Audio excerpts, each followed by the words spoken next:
Assalamualaikum warahmatullahi wabarakatuh. Waalaikumsalam warahmatullahi wabarakatuh. Innal hamdalillah nahmaduhu wa nasta'inuhu wa nastaghfiruh wa na'udzu billahi min shururi anfusina wa sayyiati a'malina. Man yahdihillahu fala mudilla lahu wa man yudlil fala hadiya lahu. أشهد أن لا إله إلا الله وحده لا شريك له وأشهد أن محمدا عبده ورسوله صلى الله عليه وعلى آله وأصحابه ومن سار على نهجه وتمسك بسنته إلى يوم الدين وسلم تسليما كثيرا. أما بعد، يا أيها الذين آمنوا اتقوا الله حق تقاته ولا تموتن إلا وأنتم مسلمون. يا أيها الناس اتقوا ربكم الذي خلقكم من نفس واحدة وخلق منها زوجها وبث منهما رجالا كثيرا ونساء واتقوا الله الذي تساءلون به والأرحام إن الله كان عليكم رقيبا. يا أيها الذين آمنوا اتقوا الله وقولوا قولا سديدا يصلح لكم أعمالكم ويغفر لكم ذنوبكم ومن يطع الله ورسوله فقد فاز فوزا عظيما. ثم أما بعد، فإن أصدق الحديث كتاب الله وخير الهدي هدي محمد صلى الله عليه وسلم وشر الأمور محدثاتها وكل محدثة بدعة وكل بدعة ضلالة وكل ضلالة في النار. Saudara-saudari, ikhwan akhwat yang semoga senantiasa dirahmati dan diberkahi oleh Allah Subhanahu wa taala. Sungguh nikmat yang sangat besar yang Allah berikan kepada hambanya ketika mereka dipersaudarakan dengan Islam. Ikatan persaudaraan yang mengikat generasi awal Islam 1400 tahun lebih yang lampau, lebih erat dan lebih kuat dari ikatan pertalian darah dan rahim. Ukhuwah Islamiyah yang menyatukan kaum muslimin apapun warna kulitnya, bahasa, dan asal daerah serta tempat. Maka beruntunglah orang-orang yang bersaudara dan saling mencintai karena Allah Subhanahu wa taala. Kelak di yaumil qiyamah Allah akan menaungi dan mengasihi. Dan semoga kita yang berkumpul di sini, saudara-saudariku semuanya, dijadikan oleh Allah Subhanahu wa taala orang-orang yang saling mencintai di jalannya, dan karenanya itu pula lah yang menyatukan kita hari ini bersama-sama duduk di majelis ilmu ini. Duduk bersama mempelajari kitabullah, memahami hadis-hadis Rasulullah sallallahu alaihi wasallam. Mudah-mudahan waktu yang kita lalui bersama ini benar-benar bisa menjadi ilmu yang bermanfaat. Amal saleh memperkuat dan memperteguh kita di atas jalan Allah Subhanahu wa taala. Ikhwan akhwat, saudara-saudari kaum muslimin dan muslimat yang dirahmati oleh Allah Subhanahu wa taala. Pada bagian pertama ini, materi yang akan kita kaji bersama, kita bahas, yaitu Islam itu mudah dan indah. Walaupun sebenarnya waktu kita sudah mepet, sehingga saya akan terpaksa mempersingkat materi tersebut. Dan jujur wahai saudara-saudariku, nikmat Islam yang diberikan oleh Allah Subhanahu wa taala kepada kita itu adalah nikmat yang sama sekali tidak bisa kita nilai dengan harta yang kita miliki. Bahkan seorang yang kafir kelak ketika dia mati, sakratul maut, ketika dia meregang nyawa, menjemput kematian menuju akhirat, angan-angan dia cuma satu. Bisa hidup lagi untuk dapat sujud kepada Allah Subhanahu wa taala. Apa kata Allah di dalam surat Al-Hijr ayat 2? Rubama yawaddu alladhina kafaru law kanu muslimin. Barangkali orang-orang yang kafir itu yawaddu law kanu muslimin. Mereka sangat ingin kalau saja mereka itu adalah seorang muslim. Kapan mereka mengangan-angankan itu, berharap untuk menjadi seorang muslim? Ketika mereka sakaratul maut. Barangkali lisannya tidak berkata seperti itu, tetapi kata Allah Subhanahu wa taala, "Wajahadu biha wastaiqanatha anfusuhum." Mereka mengingkari Allah dengan lisan mereka, dengan perbuatan mereka. Wastaiqanatha anfusuhum. Tetapi jiwa mereka, nurani mereka tidak bisa mengingkari hakikat sang pencipta. Rubama yawaddu alladhina kafaru law kanu muslimin. Barangkali mereka itu kelak orang-orang kafir itu ketika sakratul maut mereka berangan-angan berharap untuk menjadi seorang muslim, sejalan dengan firman Allah Subhanahu wa taala di surah Al-Mu'minun.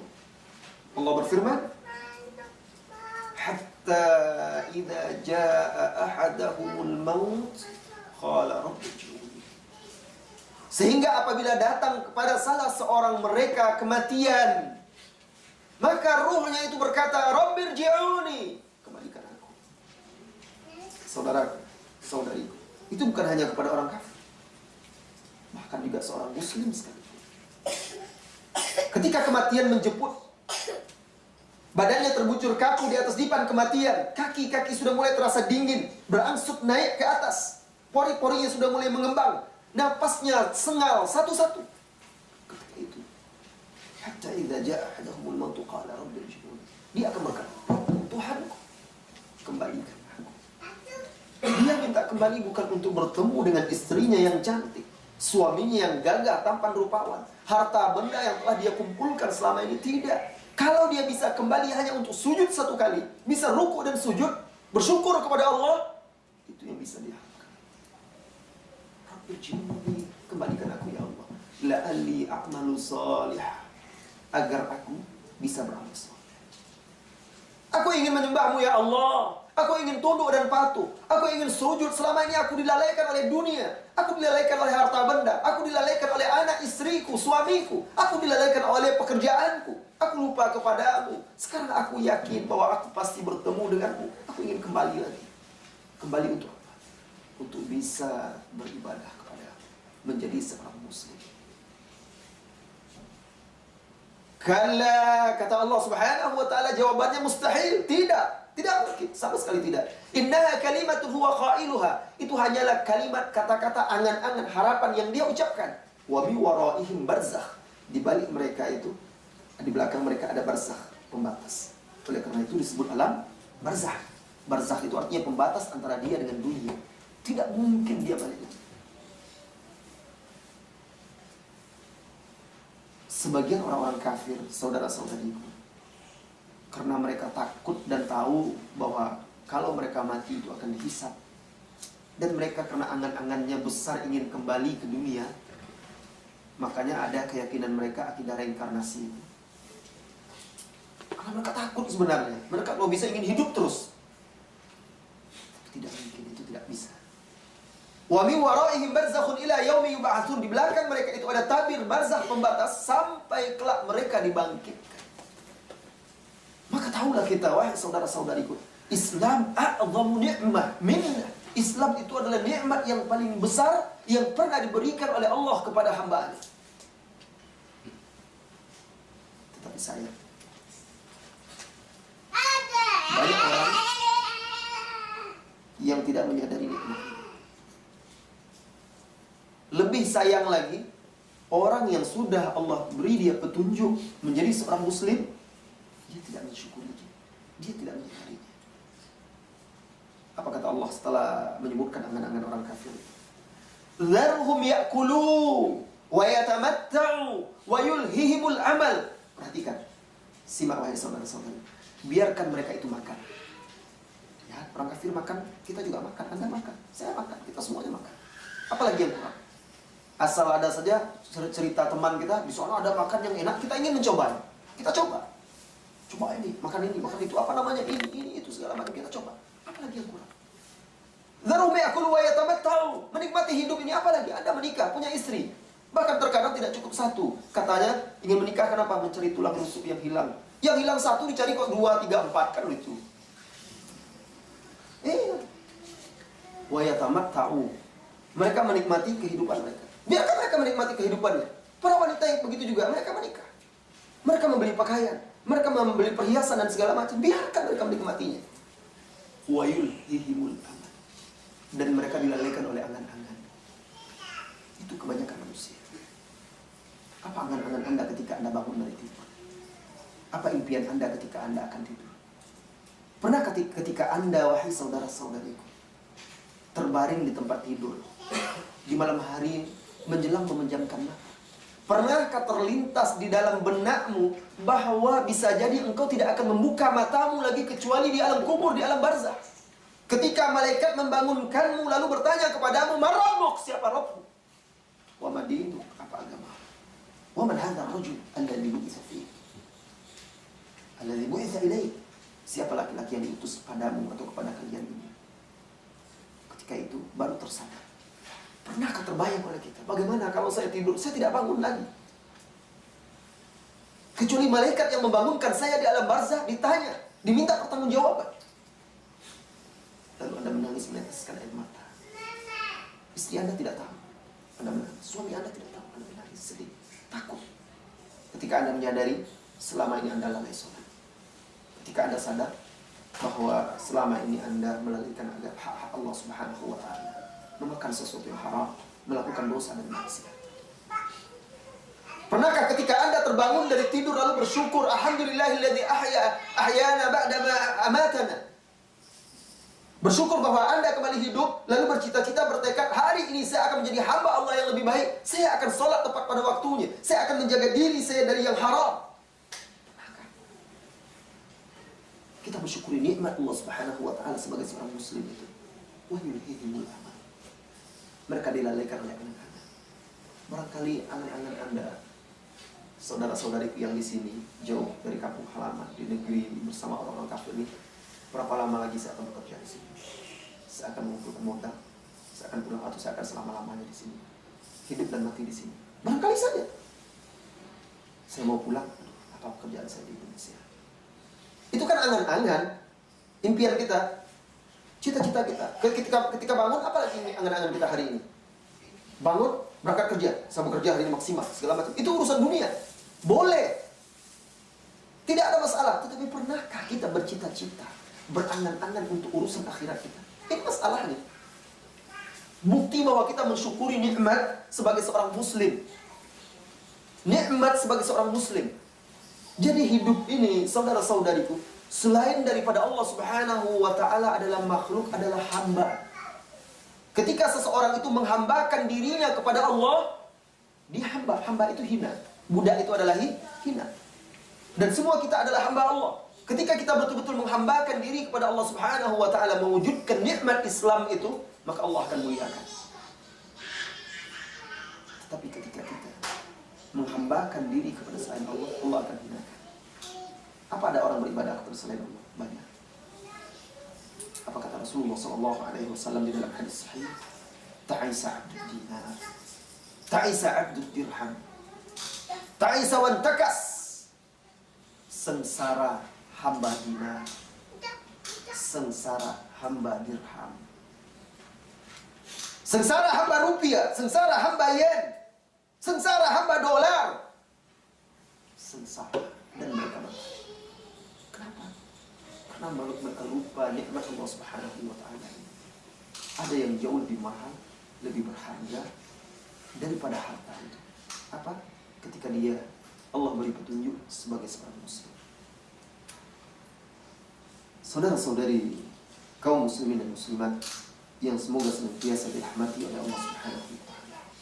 Maka kita mulai pembahasan kita masalah mudah dan indahnya Islam itu dengan memahami betapa agung dan besarnya nikmat ini, sehingga memotivasi kita untuk memegang teguh. Dan dunia ini, saudara-saudariku, hanya untuk 4 orang. Tidak ada 5.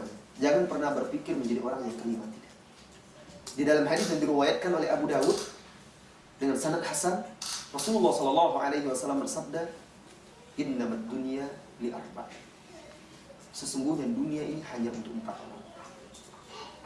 Dimanapun Anda tinggal, di Jepang ini, dunia itu hanya untuk 4 orang. Silakan lihat satu persatu, bandingkan Anda termasuk yang mana. Yang pertama kata Rasulullah SAW, "Rajulun atahu Allahu ilman wa mala." Seseorang yang Allah anugerahkan kepada dia ilmu dan harta. Ini yang pertama. Fa'anfaqahu fi sabil. Lalu dia infakkan dengan ilmunya tadi, dia infakkan harta itu di jalan Allah. Wa yasilu bihi rahimah. Dia sambung silaturahim dengan dia. Fahuwa fi a'la darajah. Orang ini berada di derajat yang tertinggi. Dia punya harta, punya ilmu. Wa rajulun atahu Allahu ilman wa lam yu'tihi mala. Yang kedua, seseorang yang Allah beri ilmu tetapi tidak Allah anugerahkan harta. Bukan dia tidak punya harta, tetapi tidak sebanding atau tidak sama seperti orang yang pertama tadi. Dia cukup ada, tapi dia punya ilmu. Faqala fi nafsi. Karena dia orang berilmu, maka dia bercita-cita, bertekad. "Lau kana li mithla fulan la fa'altu mithla ma fa'alt." Kalau aku punya harta seperti si fulan yang pertama tadi, saya akan berinfak, saya akan bangun masjid, saya akan perjuangkan agama Allah dengan harta saya akan sambung silaturahim, saya akan bantu orang fakir dan miskin. Dengan apa? Dengan harta saya tadi. Fahuma fil ajri sawa. 2 orang ini pahalanya sama. Orang yang kedua, walaupun dia tidak punya harta seperti yang pertama, tidak bisa bersedekah, tidak bisa berinfak, tidak bisa membangun masjid, tidak bisa membantu dakwah dengan harta, tapi dia punya ilmu. Maka dia punya cita-cita yang baik, tekad yang baik. Saya kalau kaya, saya akan berdakwah, saya akan bantu dakwah seperti orang ini. Saya akan fasilitasi dakwah. Saya kalau kaya, saya akan bangun rumah ibadah. Saya kalau kaya, saya akan berinfak di jalan Allah. Saya kalau kaya, saya akan sebarkan dakwah. Nah, maka walaupun dia tidak bisa seperti yang pertama, dia dapat pahala yang sama. Yang ketiga, warujulun atahu Allahu mala wa lam yu'tihi ilma. Yang ketiga, orang yang Allah berikan harta tetapi tidak diberi ilmu.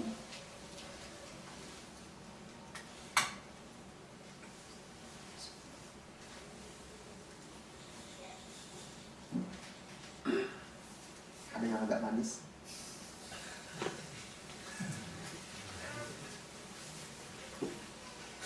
Ini minumannya Pak Samsul yang black.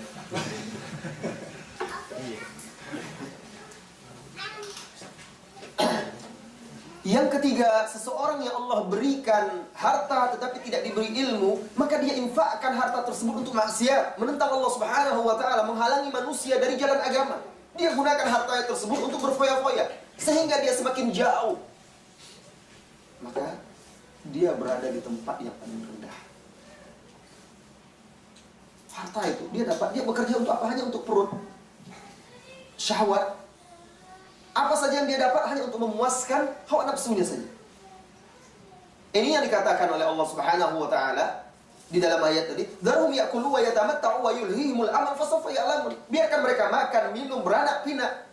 Ya akhi, yang membedakan, wahai saudaraku, wahai saudariku, yang membedakan Anda, saya, kita semua dari berkaki 4 itu, yang membedakannya adalah karena kita itu diperintahkan beribadah kepada Allah. Itu yang membedakan kita. Kita diberi hidayah, Kita diberi akal pikiran untuk bisa mengenal Allah Subhanahu wa ta'ala. Kalau itu tidak digunakan, apa jadinya?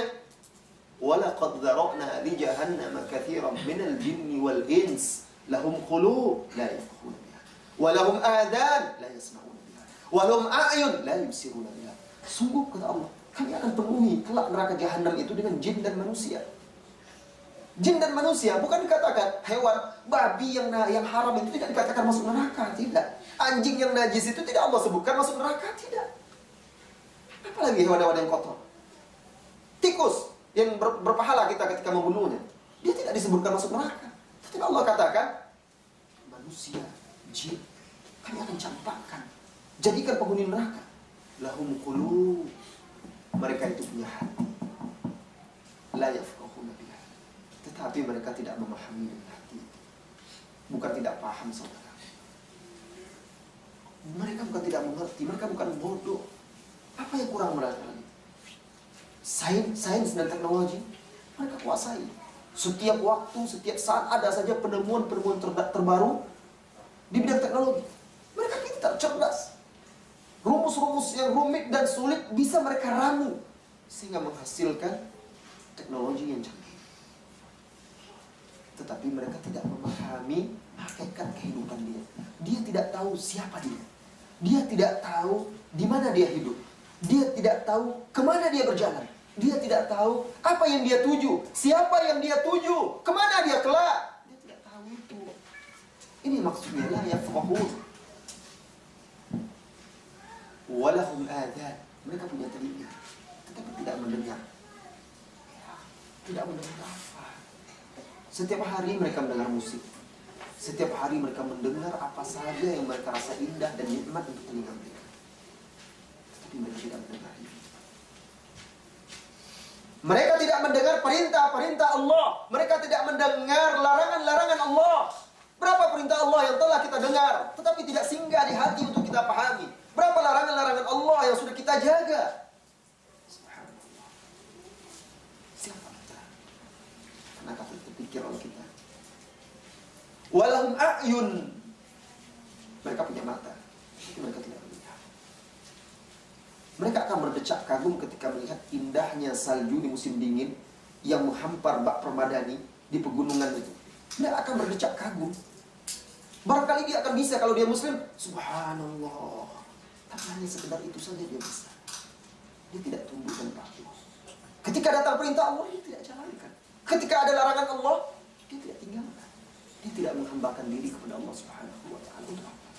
Seorang pujangga, seorang pelukis, seorang pujangga akan mengungkapkan dengan kata-katanya. Pelukis akan bisa melukis keindahan alam tersebut, tetapi dia tidak tunduk dan patuh. Dia tidak melihat. Matanya hanya melihat zahir itu saja. Ulaika kal an'am. Kalau sudah seperti itu, wahai saudara-saudariku, apa kata Allah? Mereka dengan yang kaki 4 itu sama. Ulaika kal an'am. Mereka itu tak ubahnya seperti hewan ternak. Hewan ternak akan lebih baik daripada mereka. Hewan ternak itu mereka tidak tahu teknologi, tetapi mereka menghasilkan, bermanfaat. Mereka tidak kafir, mereka tidak kufur. Mereka mendatangkan manfaat untuk orang-orang yang di sekitarnya. Mereka tidak mukallaf, tidak diperintahkan. Bal hum adon.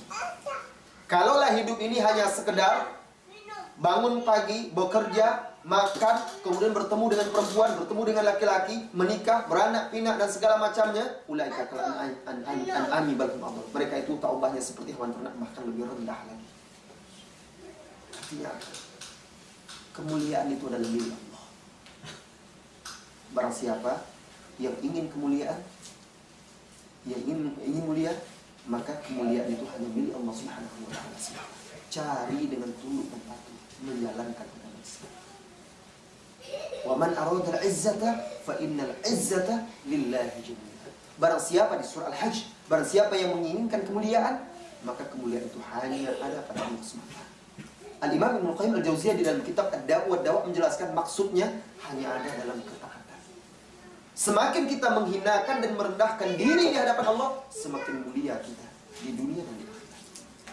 Maka seorang muslim itu tidak pernah hina kalau dia betul-betul mengamalkan Islam. Maaf, saya belum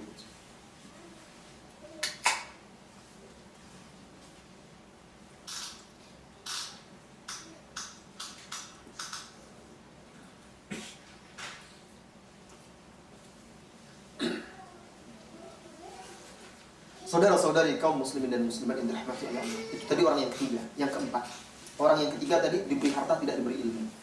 Jadi harta kalau tidak diberi ilmu, ilmu ini maksud sini ilmu agama, mengenal Allah, mengenal Rasulullah SAW dan mengenal Islam. Kalau ilmu yang lain jangan tanyakan. Matematika mungkin saudara-saudari lebih paham daripada saya. Apalagi yang lain tadi. Tapi maksudnya di sini adalah ma'rifatullah, ma'rifatul din, ma'rifatul Islam, ma'rifatul Rasul. Itu dia tiga. Yang keempat, ini orang yang paling sengsara hidupnya di dunia, saudara. Yang keempat ini rajulun lam yu'tihillahu malan wala ilma. Orang yang tidak diberi oleh Allah harta, tak punya ilmu pun tidak ada. Apalagi hidupnya. Sudahlah miskin, tidak kenal kepada Allah, tidak beriman, tidak bersembah sujud kepada Allah Subhanahu wa taala. Apa yang dia miliki? Kalau dia bercita-cita, berangan-angan, berharap, apa kata dia? Faqala fi nafsi. Dia berkata pada dirinya, "Lau kana li mithla fulan," kalau aku punya harta seperti orang yang ketiga tadi, la fa'altu mithla ma fa'al. Saya pergi juga ke klub malam, saya pergi ke diskotik, saya pergi dugem, saya pergi ini, saya akan beli ini, beli itu, saya pergi jalan-jalan ke sana kemari. Pikirannya hanya dunia. Dia sudah miskin, mimpi saja, mimpi itu dunia. Fahuma fil ismi sawa. Orang ini dengan orang yang ketiga sama dosanya. Dan tidak ada yang keempat, saudara-saudariku. Maka teranglah bagi kita bahwa ketika kita diberi petunjuk oleh Allah Subhanahu wa taala sebagai seorang muslim, subhanallah, itu nikmat yang wajib kita jaga. Baiklah saudara-saudariku, bagaimana kita mensyukuri nikmat tersebut? Kita mensyukuri nikmat tersebut adalah dengan mengamalkan Islam. Hari ini, saudara-saudari, kita berbicara dalam lingkup kaum muslimin. Nikmat Islam yang banyak ditinggalkan oleh kaum muslimin atau dilalaikan. Sebagian mereka merasa berat mengamalkan Islam itu karena syubhat-syubhat. Syubhat yang datang lalu menerpa hati mereka, jiwa mereka yang rapuh karena tidak memiliki benteng. Syubhat-syubhat yang ditiupkan oleh orang-orang kafir seolah-olah Islam itu susah, berat, sempit. Ngapain sih kamu pakai jenggot? Susah-susah pakai jenggot, akhirnya bekerja susah, ini susah dan segala macam. Ngapain sih harus dipendekkan pakaian? Atau ngapain kamu kepada wanita muslimah pakai jilbab lebar-lebar seperti itu, tidak bebas, terkuku? Sebagian lagi ngapain pakai cadar seperti itu? Allah berikan Anda kecantikan, kok ditutup seperti itu? Itu kan nikmat Allah. Syubhat-syubhat yang macam-macam. Islam itu ekstrim, berat dan segala macam. Maka perlu bagi kita untuk memahamkan, mengajarkan, setidaknya untuk menambah keyakinan kita, memahami betapa indahnya Islam itu, betapa ringannya, dan tidak ada agama yang lebih indah daripada Islam. Jadi, salah seorang perawat rumah sakit orang Amerika di wanita dia di Amerika sana menceritakan sebab dia masuk Islam.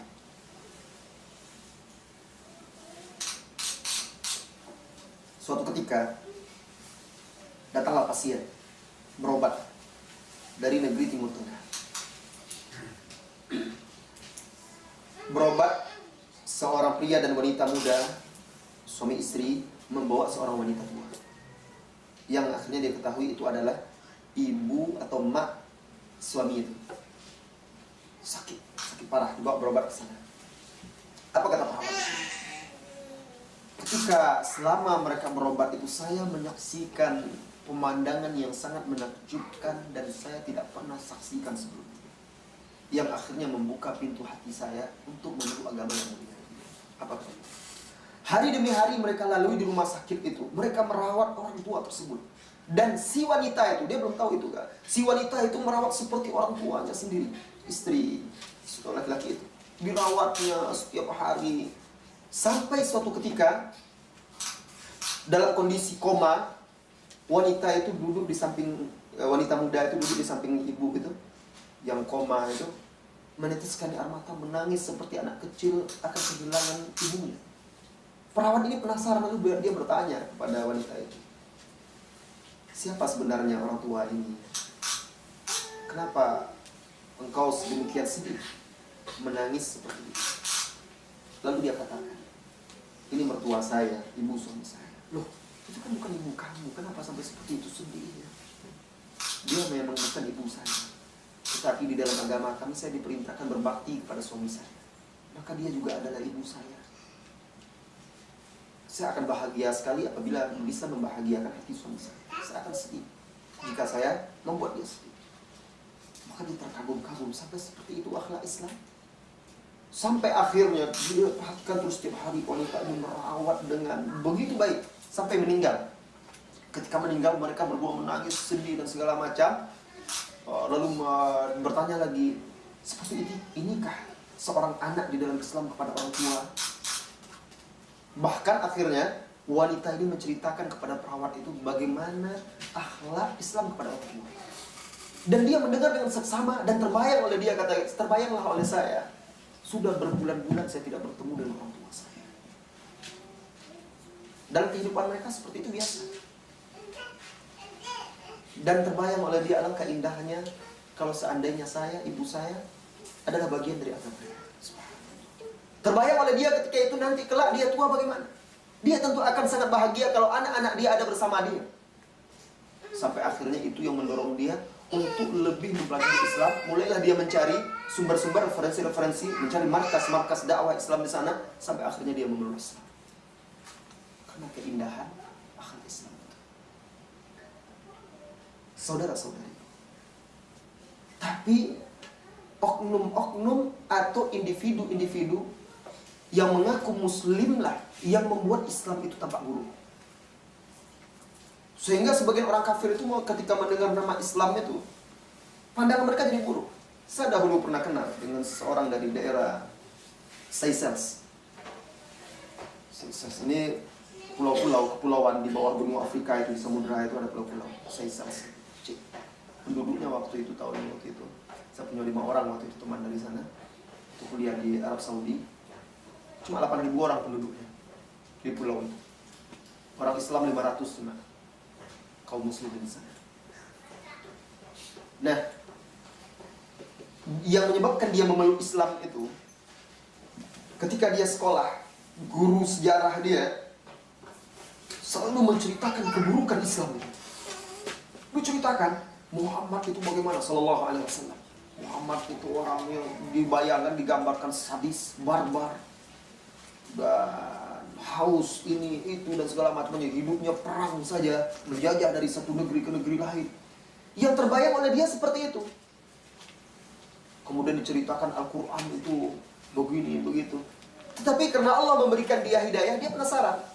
Apa betul sebenarnya? Siapa sebenarnya Muhammad ini? Sampai orang guru saya takut betul. Al-Quran itu kita paham. Akhirnya dia terus berusaha bertanya ke sana kemari. Sampai akhirnya dia tunggu, waktu itu dia bertemu dengan kawannya yang baru pulang dari Afrika. Dan dia kaget karena kawannya ini pulang sudah pakai topi kayak kita ini. Topi putih begitu. Akhirnya dia tanya, topi apa itu? Saya sekarang sudah memeluk agama Islam. Nah, ketika itulah dia bertanya tentang Muhammad SAW dan lain sebagainya. Lalu dihadiahkan itu. Disitulah dia mulai tertarik untuk semakin mempelajari. Ketika dia membaca, diberi buku-buku sejarah Islam, yaitu buku Sirah Nabawiyah karangan Al-Mubarakfuri waktu itu dia dapatkan pertama, yang sudah diterjemahkan ke dalam bahasa Inggris. Ketika dia baca, dia dapati sosok yang berbeda dari yang digambarkan. Dia dapati akhlak yang indah dari Nabi Muhammad SAW. Bagaimana Nabi Muhammad SAW ketika berdakwah di Mekah, begitu lembut, begitu halusnya. Bagaimana Rasulullah SAW dilecehkan, dicaci maki oleh sebagian orang Yahudi. Ya, begitu lembutnya. Dan yang paling membuat dia kagum ketika itu, yang membuat dia betul-betul tertarik masuk Islam, ketika itu dia membaca hadis. Rasulullah SAW sedang bersama Aisyah. Masuklah sekelompok orang Yahudi. Lalu orang-orang Yahudi itu berkata, "Assalamu alayka ya Abul Qasim." Bukan assalamu alaikum, dihilangkannya huruf lamnya, tinggal alifnya lagi, assamu. Artinya celaka engkau hai Muhammad sallallahu alaihi wasallam.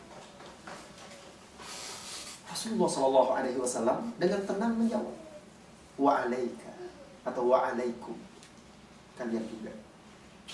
Aisyah radhiyallahu anha yang ada ketika itu mendengar suaminya dicela, Rasulnya sallallahu alaihi wasallam dihina, menggelegak amarahnya. Langsung Aisyah menjawab dengan keras, wa alaikumussalam wa la'natullah wa la'natuhu wa ghadabuh. Dan celakalah kalian serta terlaknat dan Allah murka kepada kalian. Ditambahnya apa kata Rasulullah SAW? Mahlan ya Aisyah. Sabar, tenang, pelan wahai Aisyah. Aisyah belum puas juga lagi, belum reda kemarahannya, dia berkata, awama sami'ta ma qalu ya Rasulullah. Tidakkah engkau dengar apa yang mereka ucapkan tadi ya Rasulullah? Bala sami't.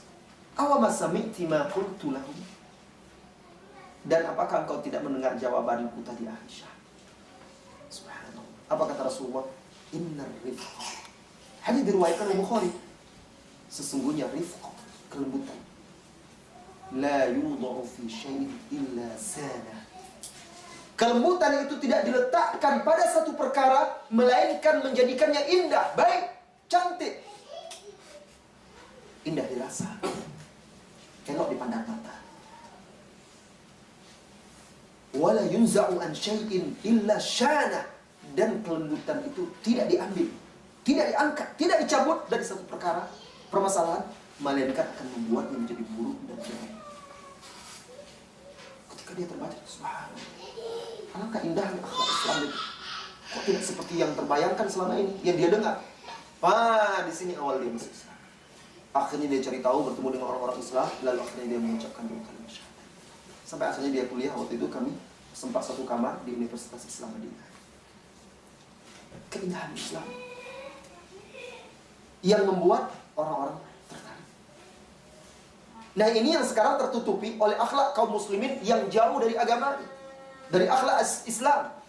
Amaliyah mereka, perilaku dan tidak tanduk mereka yang tidak lagi mengamalkan Islam yang sesungguhnya, yang membuat Islam itu tampak jelek, berat dan buruk di mata umat itu sendiri dan di mata dunia. Saudara-saudari kaum muslimin dan muslimat, indahnya Islam, indah dalam keyakinan. Hubungan antara hamba dengan Allah itu sangat indah.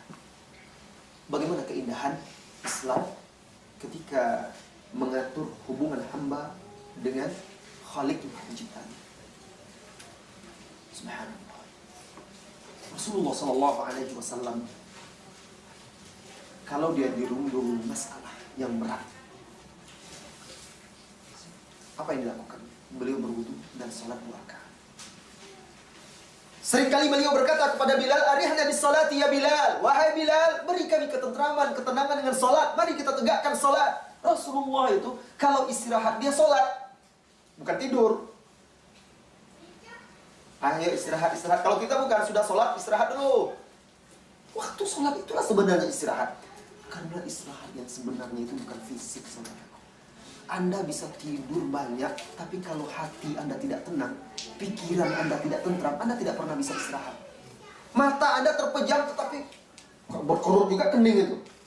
Bangun-bangun tambah berat, tambah stres. Berendam pun dari harangan nggak hilang-hilang. Karena yang beristirahat itu di sini. Ketika ada ketentraman, ketenangan jiwa, sekian menit, sejam, sedikit saja Anda berbaring, itu sudah cukup sebenarnya bagi Anda. Tidak perlu banyak-banyak. Oleh karena itu orang-orang soleh, salafus soleh dahulu, mereka itu sifat-sifat mereka diceritakan oleh Allah Subhanahu wa taala. Ciri khas mereka itu bukan banyak tidur, tetapi tatajafa junubuhum anil madaji. Di dalam surah Sajdah, tatajafa junubuhum anil madaji. Jauh punggung mereka itu dari tempat tidur. Kalau kita tidak asal ada bantal tersandar tempat tidur, lewat. Itu kan kita. Tatajafa junubuhum. Itu pun di saat waktu-waktu yang memang waktu tidur. Tetapi mereka tetap jauh. Malam hari, tatajafa junubuhum anil madaji. Jauh. Punggung mereka itu dari tempat tidur. Untuk apa? Yad'una rabbahum khaufa wa tama'a. Mereka itu berdoa kepada Rabb mereka. Khaufa, dengan rasa takut. Wa tama'a, dan harap. Itu yang mereka kerjakan di malam hari. Rasulullah SAW seperti itu juga. Dalam sholat itulah beliau mendapatkan ketenangan. Seorang muslim, dia akan merasakan keindahan hidup itu ketika dia tunduk dan patuh kepada Allah Subhanahu wa ta'ala. Jauh melebihi keindahan ketika dia memiliki pakaian yang cantik, perhiasan, gelang, kalung, dan lain sebagainya, kendaraan yang mewah. Kita berdecak kagum, subhanallah, ini mobil terbaru. Rasanya naik mobil terbaru itu dulu di dalamnya memang empuk, masuk jalan berlobang sama saja rasanya, tetap juga bergoyang-goyang. Kalau pusing, mual, muntah, tetap saja muntah juga di dalam mobil yang mewah. Apa bedanya? Tetapi keindahan dalam ibadah kepada Allah Subhanahu wa ta'ala itu subhanallah, membuat seseorang itu melupakan sakit yang mendera dia, perih yang ada di diri dia, beban derita semuanya hilang. Bayangkan seorang sahabat Nabi sallallahu alaihi wasallam, wahai saudara-saudari, di dalam salah satu peperangan bersama Rasulullah sallallahu alaihi wasallam, pulang dalam peperangan itu, ternyata pasukan Rasulullah diikuti oleh seorang kafir. Orang kafir ini, prajurit kafir ini bersumpah, demi Allah, saya tidak akan tinggalkan pasukan Muhammad sampai saya tumpahkan darah sahabatnya. Dia marah, diikuti terus. Sampailah suatu ketika itu malam sudah gelap, Rasulullah berhenti di sebuah lembah yang diapit oleh bukit. Lalu Rasulullah SAW berkata kepada para sahabatnya, siapa man yahrusuna hadhil lailah, siapa yang bertugas berjaga malam ini.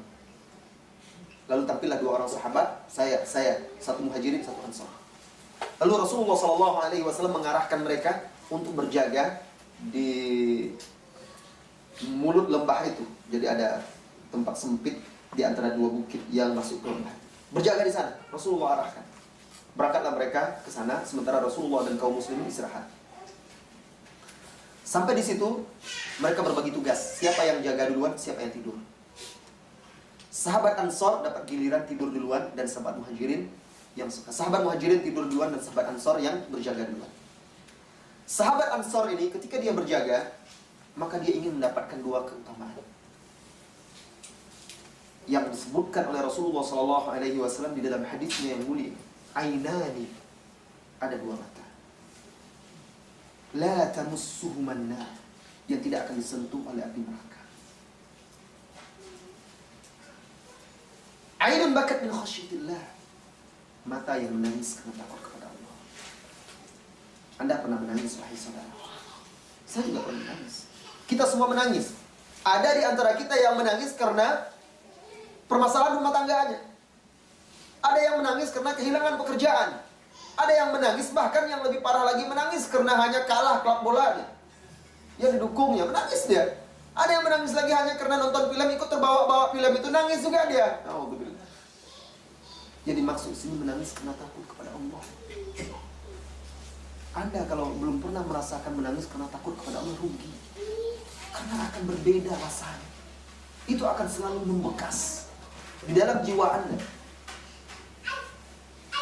Ainun bakat min khasyatillah, mata yang menangis karena takut kepada Allah. Banyak ustaz orang menangis ikut ESQ aja, Anda bisa menangis. Bukan itu. Ikut zikir jama'i seperti di Indonesia, bisa nangis juga orang. Bukan itu. Menangis ketika Anda sendiri takut kepada Allah. Itu dia. Kalau di depan orang banyak mudah itu nangis. Para artis-artis itu paling ahli membuat menangis, akting menangis. Ainun bakat min khasyatillah, mata yang menangis karena takut kepada Allah. Wa ainun batat tahrusu fi sabilillah, yang kedua mata yang tidak tidur, berjaga karena berjaga di jalan Allah. Nah, sahabat ini dapat dua keutamaan ini. Maka berdirilah dia sholat, berjaga di depan pintu, di dekat bukit itu, naik ya, dan sambil sholat sunat itu. Sholat, dan dia larut dalam bacaan-bacaan Al-Quran yang dia baca dalam sholat. Tanpa dia sadari, dari kejauhan, orang kafir itu pun membidikkan anak panah. Lalu dia lepaskanlah anak panah tersebut, meluncur menancap di dadanya. Kena di dada. Dia sedang sholat, dicabutnya anak panah itu. Darah mengucur dan dia teruskan sholat. Dia baca Al-Quran. Orang kafir ini kena gelap, dia kira karena masih tegak juga sahabat itu, dikiranya tidak kena, dipanah sekali lagi. Meluncur anak panah itu menancap lagi di dada. Dia cabut lagi, dia tidak berhenti sholat. Dia terus sholat. Sampai panah yang ketiga menancap di dadanya, orang kafir itu lari. Dan dia berpikir ketika itu, karena darah sudah semakin banyak dan dia mulai merasakan lemah tubuhnya. Kalau saya terus begini, saya mati, siapa yang akan memberitahu Rasulullah dan kaum muslimin ada bahaya? Maka segera dia tuntaskan sholat dia, selesai salam, dibangunkannya saudaranya. Ketika bangun sahabat Muhajirin, alangkah terkejutnya dia mendapati saudaranya ini berlumur darah. Lalu dia berkata, kenapa tidak dari awal engkau kena panah? Engkau bangunkan aku. Apa kata dia? Tidak. Kuntu fi surati kada wa kada. Tadi aku sedang membaca surat ini dan ini. Di dalam beberapa riwayat disebutkan, dalam riwayat Imam Ahmad, kuntu fi suratul kahfi. Aku sedang membaca surat Al-Kahfi. Dan aku tidak ingin memutusnya. Demi Allah, kalaulah bukan karena khawatir keselamatan Rasulullah dan kaum muslimin, aku tidak akan putus bacaan salatku sampai ruhku keluar. Begitu. Tapi kita tidak merasakan keindahan dan kenikmatan. Kenapa? Karena kita tidak pernah belajar, berusaha untuk mendapatkannya. Yang lebih anehnya, sebagian kita bisa menikmati, merasakan indah dan nikmatnya bait-bait lagu dengan alunan musik merdu itu, tapi kita tidak bisa menikmati bacaan dan mendengar bacaan atau mendengar bacaan. Mau bukti? Cobalah di Indonesia nanti. Anda misalnya Anda suka membaca Al-Quran, mendengarkan bacaan Al-Quran. Sekali Anda pakai mobil, bawa keluarga keluarga. Kalau Anda bawakan sepanjang jalan itu, hidupkan Al-Quran, bosan. Gimana Ustaz? Masa lagu Al-Quran terus ganti. Atau saudara Anda sedang asik mendengarkan kaset lagu, Anda matikan, gantikan dengan kaset Al-Quran. Bagaimana? Pasti tidak akan bisa. Orang menikmati. Ketika datang alunan musik lagu, dia bisa menghentak-hentakkan kakinya, bisa terangguk-angguk dan terpejam-pejam matanya. Terkadang seolah dia menghayati makna bait syair itu. Padahal dusta semuanya, omong kosong, gombal isinya. Ayat-ayat Al-Quran dia tidak bisa menikmati. Kenapa? Karena dia tidak berusaha untuk itu. Nah, indahnya Islam ketika beribadah kepada Allah Subhanahu wa ta'ala, dengan beribadah kepada Allah, mentauhidkannya manusia mulia. Manusia tidak lagi diperbudak, baik diperbudak oleh manusia itu sendiri, atau hawa nafsunya, atau oleh syaitan. Lihat orang-orang yang berbuat kesyirikan, betapa mereka itu telah diperbudak, rendah dan hina. Bagaimana tidak? Yang seharusnya mereka itu bergantung kepada zat yang maha perkasa, yang maha memiliki, yang maha mengatur, menentukan segala sesuatu, menghidupkan dan mematikan. Akhirnya sebagian ada yang bergantung kepada cincin, kalung, bergantung kepada orang-orang yang mati, dan lain sebagainya. Akhirnya jiwanya menjadi lemah. Oleh karena itu, orang-orang yang bertauhid itu, mentauhidkan Allah itu, dia tidak takut apa-apa kecuali kepada Allah Subhanahu wa ta'ala. Innama dzalikumus syaitanu fala yukhawif. Innama dzalikumus syaitanu yukhawifu awliya'a fala takhafuhum wa khafuni in kuntum mu'minin.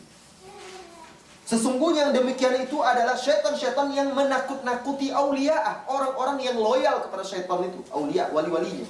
Orang-orang yang suka, tunduk, patuh, kagum kepada syaitan itu yang bisa ditakut-takuti oleh syaitan.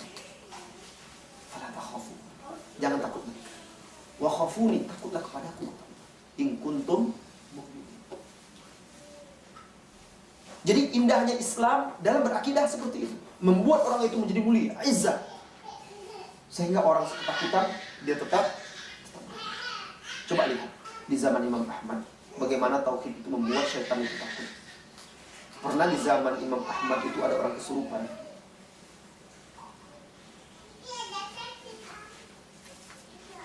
Akhirnya karena mereka tidak bisa mengusir syaitan itu, mereka mengadu atau minta tolong Imam Ahmad. Imam Ahmad kirimkan sendal, pukul dia dengan sendal ini. Dipukul. Ketika tahu itu sendalnya Imam Ahmad, lari jin keluar. Setelah Imam Ahmad wafat, ada lagi orang kesurupan, dibawa orang sendal Imam Ahmad, dipukul nggak keluar-keluar. Apa katanya? Alasannya, dia tahu Imam Ahmad sudah mati. Dulu kami keluar, kami takut bukan kepada sendalnya, tapi kepada Imam Ahmad karena dia beriman kepada Allah. Nah, Ketika dia sudah mati, dia tidak takut lagi kepada sendal itu. Berarti yang membuat manusia itu kuat itu bukan karena benda-benda itu, tetapi adalah Allah Subhanahu wa ta'ala yang memberikan dia kekuatan. Barang siapa yang takut hanya kepada Allah, maka makhluk-makhluk pun akan takut kepada dia. Barang siapa yang tunduk dan patuh kepada Allah, Allah jadikan manusia tunduk dan patuh kepada Allah. Lihatlah keindahan Islam itu. Bandingkan. Apa keindahan hidup, cita-cita manusia di dunia ini? Apa yang dia inginkan tercapai, pasti itu. Ingin ini, ingin itu, ingin apa saja bisa dia dapat. Terlindung dari segala mara bahaya. Kan itu puncak bahagia itu sebenarnya. Tanyakan orang yang sudah merasa bahagia, semu itu tanyakan. Apa yang membuat dia senang? Senang, mau beli ini bisa, mau minta ini bisa, mau kemana saja bisa. Ada mara bahaya, ada bodyguard yang melindungi. Kan itu. Nah, lihatlah bagaimana indahnya Islam. Dalam hadis Bukhari dan Muslim yang diriwayatkan oleh Imam Bukhari dan Muslim dari sahabat Abu Musa al-Asy'ari. Hadis qudsi, Rasulullah SAW meriwayatkan dari Rabbnya, Allah Jalla wa Ala, qala, berfirman, "Man 'ada li waliyan faqad adantuhu bil harb."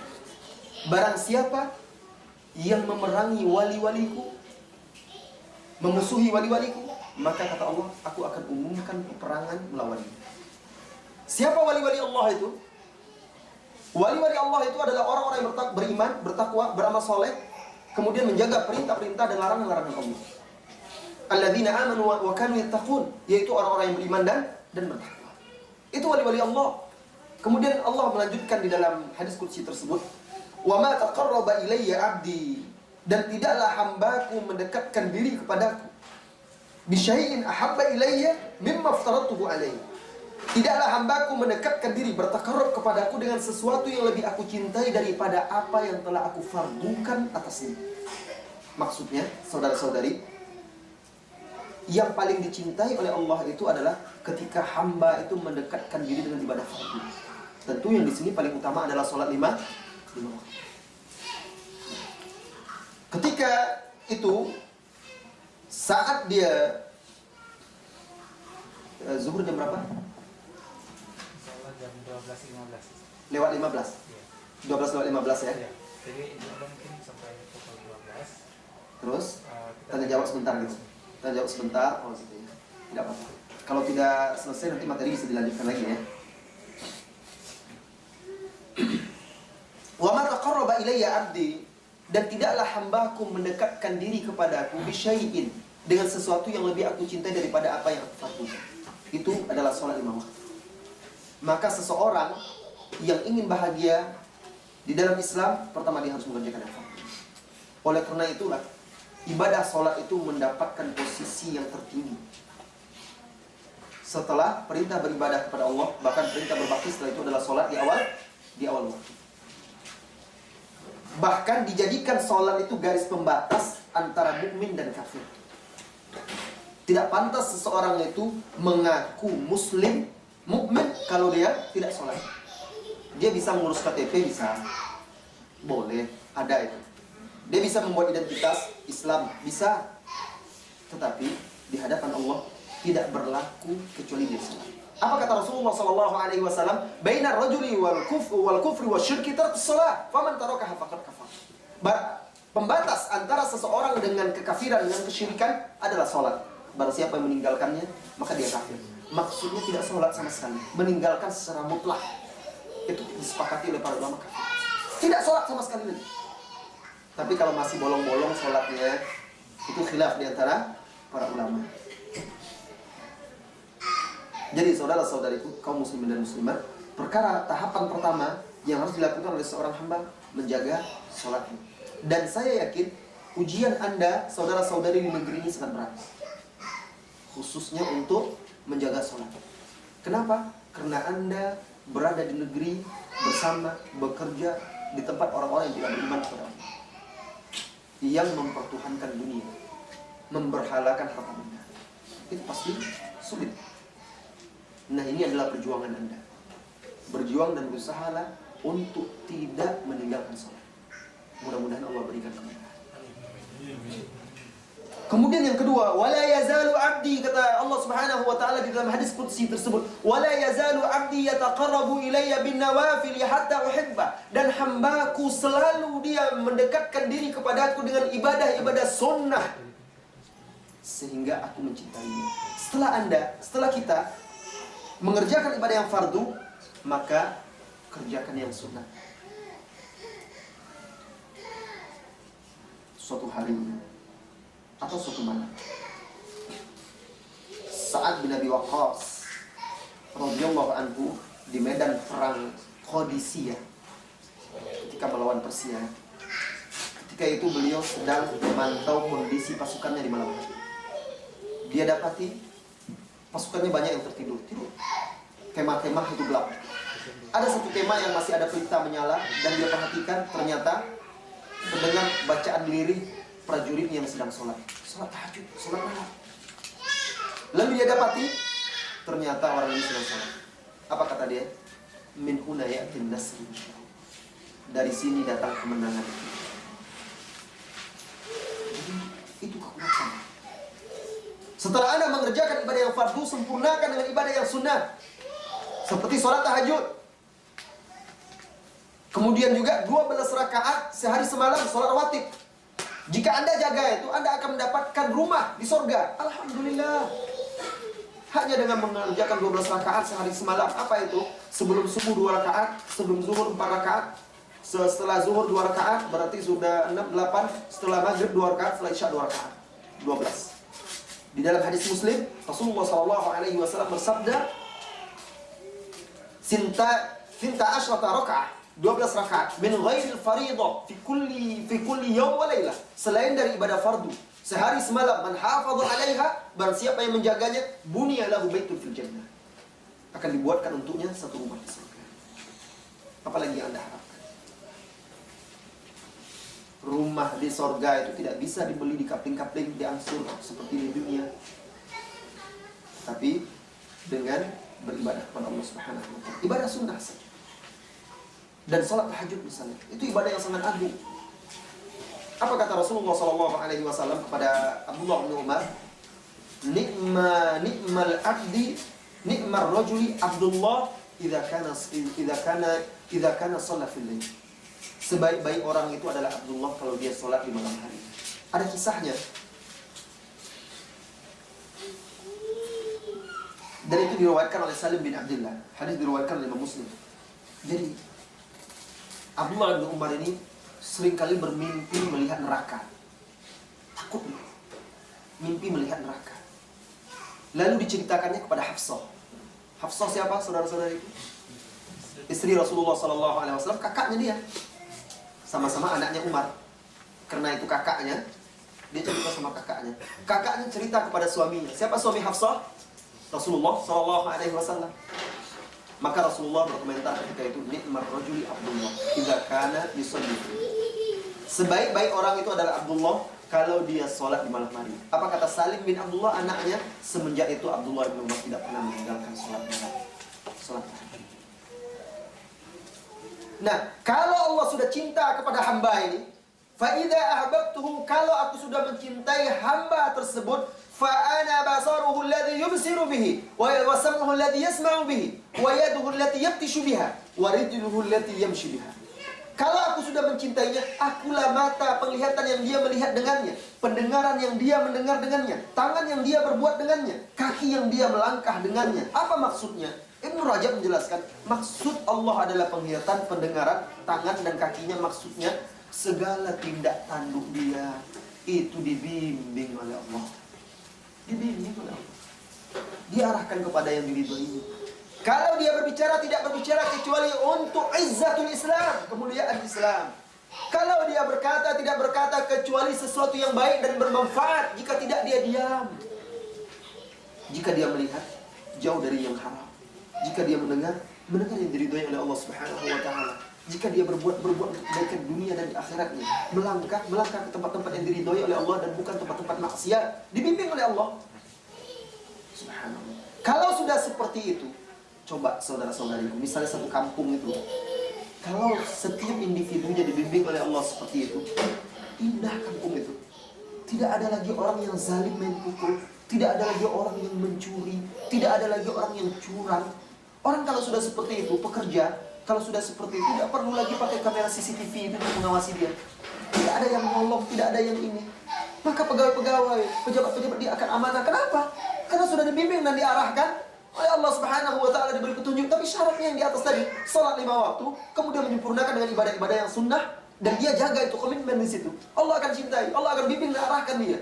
Akan menjadi sebuah keindahan yang sangat luar biasa. Kalau sudah seperti itu, wala in sa'alani la'utiyanna. Kalau dia meminta kepadaku, la'utiyanna. Ada 2 penekanan di sini. Sungguh pasti aku akan benar-benar mengabulkan permintaannya. Subhanallah. Kan saya katakan tadi, yang diinginkan oleh manusia hidup di dunia ini apa saja, itu kalau diperturutkan hawa nafsunya, apa saja yang dia inginkan pasti didapat. Coba kita ketika anak-anak kita minta kepada orang tua, mau jajan ini, mau jajan itu, kalau tidak diberi alangkah kecewanya. Tapi kalau kita diberi bahagia, senang sekali. Istri misalnya, engkau wahai saudariku, jalan-jalan ke pusat perbelanjaan dengan suami, nampaklah perhiasan yang cantik, minta belikan, tidak dibelikan. Sudah sering-sering minta, bang beli itu, beli, tidak, juga kecewa. Tapi kalau kita minta diberi bahagia rasanya, langsung dapat hadiah spesial suaminya. Ya, oh abang memang baik, abang ganteng, abang ini itu dan segala macam. Itu manusia. Nah sekarang permintaan kita kepada Allah yang maha kaya, yang maha memiliki, apa saja yang kita minta pasti diberikan. Kalau gitu enaklah Ustaz ya, saya minta mobil lah. Apakah dikabulkan oleh Allah atau tidak? Saya minta ini. Saudaraku, saudariku, orang kalau dia sudah hidup dengan Islam karena Islam, dia tidak akan meminta dunia kepada Allah. Karena kebahagiaan dia bukan di dunia. Urwah ibn Zubair, seorang ulama tabi'in, di zaman Khalifah Abdul Malik bin Marwan. Ketika itu Khalifah Abdul Malik bin Marwan sedang tawaf. Nampaklah Urwah ini, ulama ini sedang tawaf juga, memegang sendalnya yang butut, pakaian yang sederhana saja.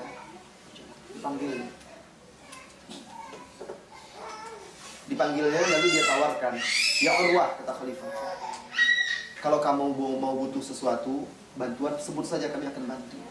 Apa kata imam ini? Ala tastahi, apakah engkau tidak malu menawarkan seperti itu di rumah Allah Subhanahu wa Ta'ala yang memiliki segala sesuatu? Diam Khalifah ini, tidak jadi dia menawarkan. Ditunggunya sampai sang imam keluar. Ketika sang imam keluar, ditunggunya dia panggil lagi. Sekarang kita sudah di luar masjid, sudah di luar rumah Allah. Sebutkan keinginanmu, aku akan berikan. Apa kata Urwah ibn Zubair? Apakah yang kau tawarkan itu keinginan duniawi atau akhirat? Kebutuhan akhirat atau dunia? Adapun akhirat saya tidak mungkin berikan, kata Khalifah. Kalau dunia, silakan minta. Apa kata sang imam? Saya tidak meminta dunia ini. Ingat, saya tidak meminta dunia ini kepada pemilik. Maksudnya apa? Bagaimana mungkin saya meminta kepada anda yang tidak memiliki? Anda lihat izzah, kemuliaan dia. Di hadapan seorang khalifah pun dia tidak bisa diapa-apa. Mulia dia. Nah bukan kita tidak boleh minta rezeki. Boleh, dianjurkan, memang harus minta kepada Allah. Maksud saya, ketika diberi, Allah katakan, wala in sa'alani la'utiyanna. Kalau dia meminta sesuatu pasti aku berikan. Seorang hamba yang sesungguhnya, kalau dia meminta sesuatu itu yang paling didambakannya itu bukan dunia. Dunia dia minta kepada Allah, tetapi sekedar untuk membawa dia kepada akhirat. Yang dia minta itu adalah keridhaan Allah. Berkumpullah sahabat Abdullah bin Umar dengan 3 orang putra Az-Zubair ibn al-Awwam, sebagaimana diceritakan oleh Imam Az-Zahabi dalam kitab Siyar A'lamin Nubala. Mereka duduk di hadapan Ka'bah. Di pangkuan Ka'bah tersebut, di haribaan Ka'bah tersebut, mereka duduk bersama. Lalu salah seorang mereka berkata, mari berdoa masing-masing kita, mudah-mudahan bertepatan dengan waktu yang dikabulkan oleh Allah. Maka ketika itu Abdullah bin Zubair berdoa supaya menjadi khalifah kaum muslimin, sehingga bisa berhukum dengan adil, mengajak kaum muslimin berhukum dengan hukum Allah. Kemudian Mus'ab bin Zubair, ketika itu bercita-cita untuk menjadi gubernur Iraqaini, Basrah dan Kufah. Lalu menikah dengan Aisyah binti Tolha dan Sukainah binti Ali bin Abi Thalib. Itu cita-citanya, doa dia. Kemudian Urwah ibn Zubair berdoa ketika itu supaya menjadi faqih, ulama ahli fikih, di mana orang menuntut ilmu dan ilmu. Dan semuanya dikabulkan oleh Allah. Abdullah bin Zubair menjadi khalifah di Hijaz di masa itu secara itlaq. Tidak ada lagi yang ketika itu yang melawan. Mus'ab bin Zubair jadi gubernur di masa Abdullah bin Zubair ini. Dia diangkat jadi gubernur di Basrah dan di Kufah, di Irak. Dan ternyata memang Allah kabulkan juga. Dia menikah dengan Aisyah binti Tolha dan juga putri Ali, Sukainah binti Ali bin Abi Thalib. Urwah bin Zubair juga Allah kabulkan. Maka dia menjadi faqih, ulama terkemuka, salah seorang imam tabi'in. Abdullah bin Umar ketika dia melihat teman-temannya ini semuanya berdoa dan berharap untuk mendapatkan cita-cita yang tinggi dan mulia, dia tidak ingin kalah. Dia ingin lebih daripada itu semua. Menjadi khalifah kaum muslimin berhukum dengan kitabullah itu cita-cita yang mulia. Mengajak manusia untuk berhukum dengan hukum Allah. Begitu juga Mus'ab bin Zubair itu cita-cita yang tinggi. Begitu juga menjadi seorang faqih, ilmu. Tetapi ilmu itu wasilah, jalan. Abdullah bin Umar meminta hasilnya. Apa kata dia? Wa'adullah an yaghfir. Aku berdoa kepada Allah berharap agar Allah mengampuni. Itu saja, tidak lain. Tidak banyak-banyak permohonannya. Yang diharapkan hanya satu, semoga Allah mengampuni saya. Oleh karena itu tidak diragukan lagi, Abdullah bin Umar jauh lebih tinggi derajat dan mulia daripada yang lainnya ketika itu. Nah, jelas. Walain sa'alani la'utiyanna. Anda sudah berdoa kepada Allah, kering air liur Anda untuk berdoa, habis kosakata Anda untuk berdoa kepada Allah, capek, letih dan lelah. Saya sudah berdoa dan berdoa, tidak juga dikabulkan ya Allah. Koreksi salat Anda. Barangkali salat fardu Anda tidak Anda lakukan seperti yang diperintahkan oleh Allah dan Rasul-Nya. Oh, udah Ustaz, saya sholat, saya baca kitab sifat sholat Nabi karangan Syekh Al-Albani. Saya takbir betul-betul begini, bersedekap. Itu baru sekedar gerakan motorik tubuh Anda. Anda betul takbir mengangkat tangan sejajar telinga atau pundak. Anda betul ruku dan sujud seperti dalam kitab sifat sholat Nabi dalam hadis-hadis itu. Tapi benarkah otak Anda, sendi-sendi Anda, hati, jiwa Anda itu tunduk kepada Allah ketika itu? Ini masalahnya. Barangkali Anda sholat, tapi mungkin hati Anda sedang main ski. Bisa jadi. Rasulullah SAW dalam salah satu ruku dia di sholat malam, apa yang dia baca? Bayangkan, lihat. Allahumma khasha'a laka sam'i wa basari wa mukhi wa adadi. Ya Allah, pendengaranku, penglihatanku, otakku, seluruh persendianku tunduk dan patuh hanya kepadamu. Seolah-olah Rasulullah mengatakan, ya Allah, inilah aku hambamu, zahir dan batin seluruh ini adalah milikmu. Aku hanyalah hambamu, tunduk dan patuh kepada perintahmu. Itu dia salat. Itu hakikatnya menjadi seorang muslim. Anda ketika sujud, betulkah kepala Anda yang Anda rendahkan di tanah itu, betulkah hati Anda serendah itu? Atau masih angkuh kepada Allah Subhanahu wa ta'ala? Ini masalah. Anda capek berdoa, letih berdoa, belum juga dikabulkan. Periksa barangkali Anda memang sudah mengerjakan sholat fardu, tetapi sholat sunnah, ibadah-ibadah sunnah lainnya tidak begitu Anda perhatikan. Tadi kan syaratnya menjalankan ibadah fardu, kemudian ibadah-ibadah sunnah, baru Allah cintai dan Allah juga akan mengabulkan apa permintaan Anda. Walau ista'adzani, dan kalau dia memohon perlindungan, la'u'idanna, kata Allah, pasti aku akan lindungi. Apalagi tidak perlu bodyguard. Orang-orang kaya yang banyak harta itu belum tentu dia tenang dari rasa takut. Coba lihat, tidak cukup dia membuat rumah pakai kamera CCTV, pakai alarm, pagar dikunci, kemudian ada anjing di situ, kadang ada satpam, masih juga takut lagi. Sewa berangkas, ini itu apa segala macamnya, nggak juga takut juga lagi, akhirnya letakkan uang di bank, akhirnya kan nggak tenang. Saya bercerita dalam perjalanan saya ke sini, saudara-saudariku, ketika di Kuala Lumpur satu malam, Saya ditelepon ada seseorang yang ingin berbincang-bincang, sering bercerita, ketemu seorang pengusaha orang Malaysia dari Kedah. Seorang pengusaha, kontraktor kaya. Apalagi yang kurang dari kehidupan dia, saudara? Mobil ada, rumah banyak, harta ada semuanya, istri 4 pula lagi. Apa yang kurang lagi? Tetapi apa? Dia stres, depresi. Dia bercerita. Waktu itu sempat kan, alhamdulillah tidak, hampir saya terlambat saya berangkat waktu itu. Dia minta betul ketemu, dibawa saya keluar dari bandara. Kemudian bicara, dia tidak merasakan bahagia. Pak, dari waktu ke waktu itu dia sibuk, pening kepalanya memikirkan harta itu aja. Sebelum tidur pun dia masih sibuk juga, mau siang malam dia memikir besok ini kesini, ini bisnis ini itu dan segala macam. Saya kata, ya begitulah manusia itu, Bang. Kalau duit itu ada, itu pasti tidak akan tenang pikiran tuh. Bukan saja bagaimana menyimpannya, tapi syahwat untuk berbelanja itu ada terus. Nah, besok beli inilah, besok beli itulah, besok beli ini, beli itu. Tapi coba lihat, orang yang harta dia biasa-biasa saja, terkadang dia tidak terpikir seperti itu.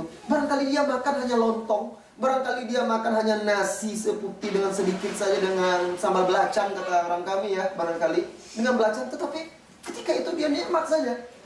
Nah, Anda kalau ingin nikmat hidup itu, kalau Anda makan nasi putih dengan ikan teri, jangan bayangkan makan sate kambing. Nikmati sajalah itu, jangan makan, cuma ini yang kita bisa terbayang pula makanan yang enak. Tidak, itu namanya tidak syukur. Anda beli pakaian, Anda punya kendaraan apa sekarang? Punya sepeda motor, syukur pada Allah. Jangan bayangkan naik Alphard itu, naik kendaraan-kendaraan yang mewah itu. Ya, sengsara hidup. Itu namanya tidak syukur. Anda wahai saudariku, punya perhiasan berapa? Punya cincin, alhamdulillah. Jangan lihat orang-orang yang banyak perhiasannya itu, yang penuh dari pergelangan tangan sampai siku gelangnya. Jangan lihat itu. Syukuri nikmat yang ada. Oleh karena itu, di dalam hadis yang sahih, Rasulullah SAW juga pernah bersabda, Man asbaha mu'minan, Man asbaha aminan fi sirbi,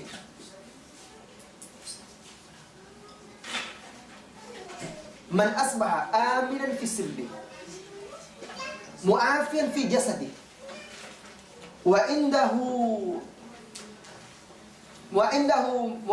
ma yakfihi min quti, faqad jama'a dunya kullahu, atau kama qala Nabi sallallahu alaihi wasallam. Barang siapa yang menyambut pagi itu, hari itu, dalam keadaan aman, sehat badannya, dan dia punya bekal yang cukup untuk sehari itu, bersyukur dia kepada Allah, maka seolah-olah dia sudah mendapatkan dunia seksi. Karena kan kalau Anda pun punya makanan yang enak banyak-banyak, paling Anda paling banyak makan berapa? 10 piring kata siapa kemarin? Kata saudara kita Rudi, 10 piring kecil-kecil. Itu udah banyak. Kalau Anda punya baju yang banyak, saudariku punya jilbab misalnya, akhwat punya jilbab yang banyak, apakah Anda bisa 5 sekaligus pakai? Kan tidak, satu-satu juga. Tetapi hasrat, syahwat yang membuat kita itu tidak pernah bersyukur kepada Allah Subhanahu wa taala. Nah, seorang yang menjaga hubungannya kepada Allah dengan baik, maka dia akan merasakan keindahan itu, keindahan hidup itu. Karena keindahan hidup itu adalah ketika seseorang itu bisa beribadah kepada Allah Azza wa Jalla. Insyaallah nanti kita akan lanjutkan lagi berbicara tentang keindahan Islam dalam hubungan seorang muslim dengan sesama dia. Bagaimana Islam menjaga hubungan itu sehingga menjadi indah. Akan tergambar nanti dari sikap-sikap Rasulullah SAW kepada kaum muslimin, kepada manusia yang lainnya. Bagaimana dia mengajarkan kepada kita agar Islam itu tampak indah, ringan dan tidak berat untuk diamalkan. InsyaAllah nanti setelah salat zuhur kita akan lanjutkan karena waktu kita sudah mepet. Saya berikan kesempatan sebelum zuhur untuk bertanya jawab. Tulis pertanyaan, ajukan ke depan, atau boleh bertanya langsung ya. Boleh bertanya langsung. Akhwat silakan tulis pertanyaan dan dikirim ke depan. Allahu a'lam bishawab. Silakan. Materi kita lanjutkan nanti.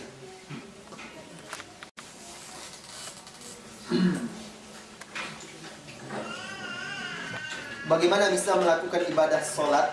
Dengarkan saudara-saudariku. Bagaimana bisa melakukan ibadah sholat dengan khusyuk? Selama ini saya sering dalam sholat terlintas hal-hal yang tidak diinginkan. Jadi ada diriwayatkan seorang wanita menemui Imam Abu Hanifah, mengadu dan meminta tolong kepada Imam Abu Hanifah karena dompetnya hilang. Dia lupa meletakkan di mana kantong uang. Kalau dulu pakai kantong uang, lupa dia meletakkan di mana. Apa jawab Imam Abu Hanifah? Pulanglah engkau dan sholat. Heran ibu ini, kok disuruh sholat? Akhirnya dia pulang, wudhu, sholat 2 rakaat. Dalam sholat itu dia teringat, di sana rupanya dompet itu. Selesai sholat, langsung dia datang menemui Imam Abu Hanifah. Dia berkata, ya Imam, saya sudah dapatkan di mana duit saya. Apa kata Imam Abu Hanifah? Bagaimana? Tadi di rakaat kedua saya teringat, rupanya saya letakkan di sini dan di sini. Apa kata Imam Abu Hanifah? Ketika itu saya tahu, syaitan tidak akan biarkan engkau sholat dengan khusyuk. Biasanya orang ketika sholat, yang didatangkan oleh syaitan itu yang paling disukainya, atau yang paling menjadi masalah dia. Bayanglah, sengaja. Nah, oleh karena itu Ibnu Qudamah di dalam kitab Minhajul Qasidin menggambarkan kondisi orang yang sedang sholat diganggu oleh dunia itu seperti ini. Seperti orang yang bekerja di kebun. Sepanjang hari dia bekerja, memacul, menyemai benih. Kemudian dia letih, lelah, ingin beristirahat. Lalu duduklah dia bersandar di bawah sebuah pohon yang rindang. Anda bisa bayangkan betapa ketika itu Anda letih bekerja di sawah, di ladang, di kebun, ada pohon yang rindang, Anda berbaring, kemudian angin sepoi-sepoi bertiup. Kalau tidak merapat mata itu, cobalah. Enak itu. Sudah capek, letih bersandar, sepoi-sepoi angin itu bertiup, menerpa wajah kita. Wah, segar. Baru saja dia merasakan tenang, tentram, itu sudah mulai rehat dia. Tiba-tiba datang segerombolan burung hinggap di pohon itu, sibuk berkicau. Tersentak dia kaget. Seperti itu. Dilemparnya burung itu. Pergi burung itu. Istirahat dia lagi. Baru saja dia mulai tenang, datang burung yang lain lagi, berkicau begitu lagi. Seperti itu, maka tidak ada jalan keluar bagi dia kecuali dia tebang pohon tersebut, sehingga tidak ada lagi kesempatan bagi dunia itu untuk singgah di hatinya. Apa itu? Itulah dunia yang mengganggu kita saudara-saudara. Terkadang orang sholat, dia tidak sadar lagi berapa rakaat dia sholat. Datang seorang pedagang kepada saya, dia mengadu dan mengeluh, Ustaz, saya ini nggak tahu bagaimana hidup saya ini. Saya seringkali, kadang saya sholat, tapi kadang sedang sholat itu bisa lupa saya berapa rakaat sholat saya. Kok bisa begitu, Pak? Iya. Apa yang Bapak pikirkan? Itulah Ustaz. Kadang terpikir pula berapa paku yang sudah dibeli orang. Rupanya Bapak ini punya toko bangunan. Nah, kalau sholat dia bukan ke masjid, sholat dia di dalam toko itu. Tentu dalam toko terdengar juga anggotanya melayani orang berbelanja, dia sholat juga. Kadang-kadang ada perasaan dia khawatir nanti anggota saya curang atau gimana. Maka yang terbayang dia sudah berapa on tadi dia dibeli orang paku, berapa ini, berapa. Dia sholat, akhirnya dia kadang lupa. Sudah berapa rakaat tadi saya sholat. Nah, yang lebih parah lagi, sebagian kaum muslimin saudara-saudariku, dia bisa rela, dia matanya terbuka begini untuk nonton bola, kalau untuk sholat, ya Allah. Bahkan kadang-kadang diliburkan sholat itu hanya karena untuk urusan nonton bola. Nah, seperti itu. Jadi saya pernah bercerita di beberapa kajian, dan itu kejadian. Ketika itu saya diundang ke Surabaya. Ini musibah. Saya diundang ke Surabaya. Lalu saya mengisi di sebuah radio. Ketika itu saya ditemani oleh salah seorang ustaz di situ. Dan ustaz itu berkata kepada saya, Abu Zubair, saya tinggal dulu ya. Antum silakan siaran. Saya ada jadwal kajian. Saya pergi dulu. Waktu itu antara waktu Indonesia.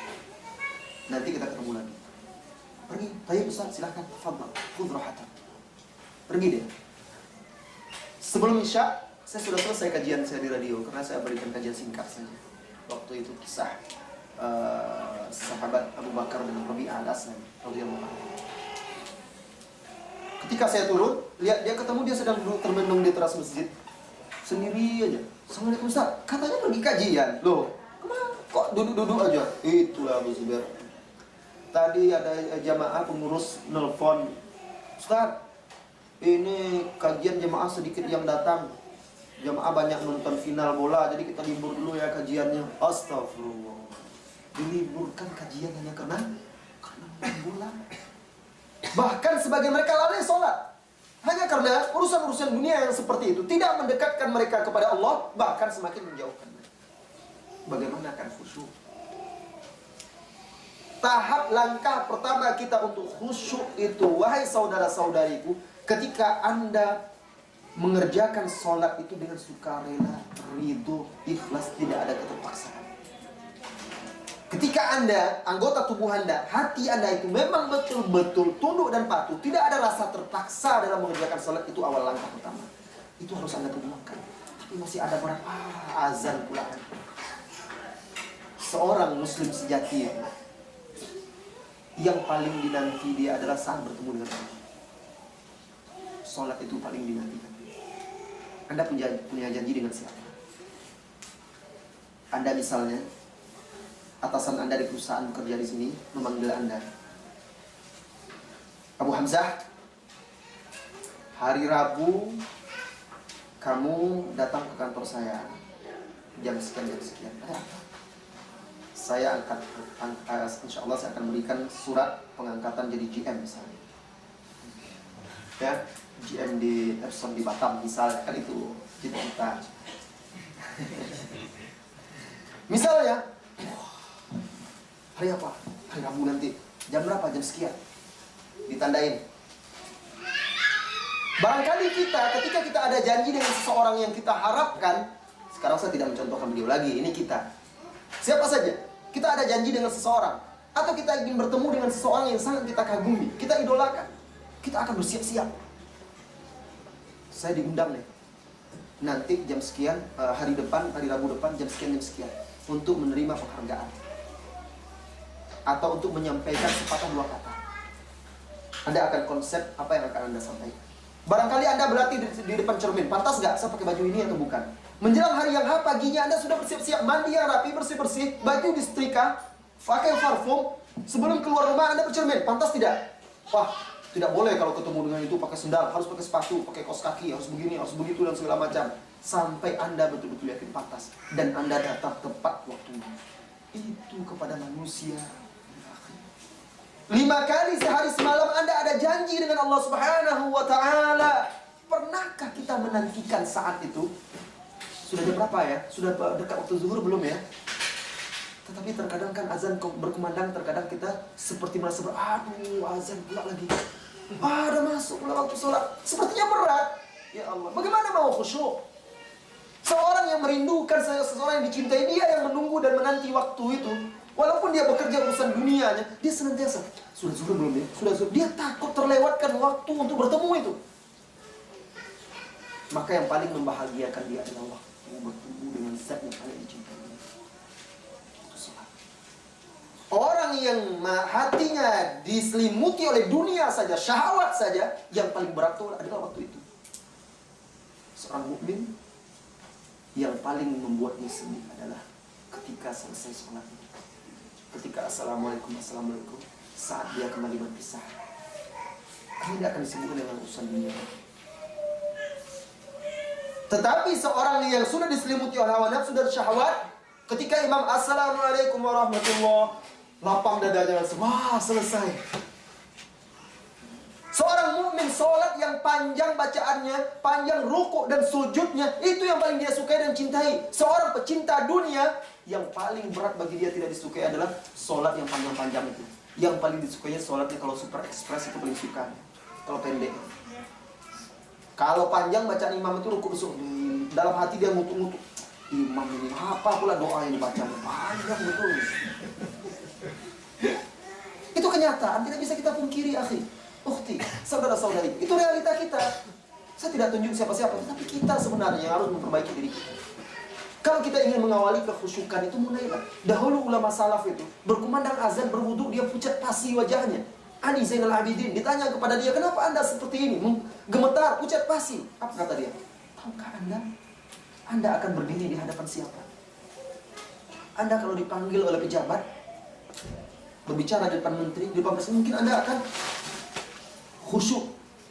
Tidak mau sembarangan duduk. Lihat acara-acara resmi itu, di depan orang presiden. Tidak usah presiden, gubernur atau yang pejabat-pejabat aja lah. Yang pejabat di perusahaan anda, kalau anda dalam forum-forum resmi itu, wah, jaga betul.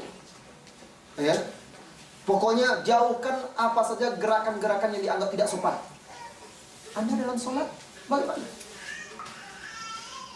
Seharusnya kita lebih dari itu kepada Allah Azza wa Jalla.